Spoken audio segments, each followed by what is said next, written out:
Well, it seems like every charity out there is now contacting you for holiday donations. So how do you deal with all of those solicitations? CBS 2 contributor Lisa Dietlin, a philanthropy advocate and our expert on giving, is here with some help. Good morning. Good morning.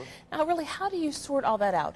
Everyone's flooding you with requests, but at the same time, you're thinking, I've got to do my holiday shopping. So how do you Great question. Great question. Well, first of all, it's a tradition in our country to give at this time of year. It began in the religious community, churches looking out for the needy in their community and the indigent. And so we've kind of taken that more mainstream, and all of us are expected to give. Second is we're looking at our tax deductions, our tax deductibility. We're going to talk about that more in 2 weeks. But right now we're thinking, what can we give that would be charitably deductible on our income tax form that we have to submit, in the first quarter of next year. And the third is some of us give bonuses. Not all of us, but some of us do, and we feel a little bit wealthier, and we say, maybe I should give some back. I've been so blessed. Maybe I should give some back to others. When you're speaking of the tax deduction, too, is there a specific time that, guideline that you've got to meet to make sure you can write it off? Yes, there is. It's called 11:59 p.m. on December 31st. You have to make sure your check or your donation is in by that time. If you're doing a securities or stock transfer, we say allow a week.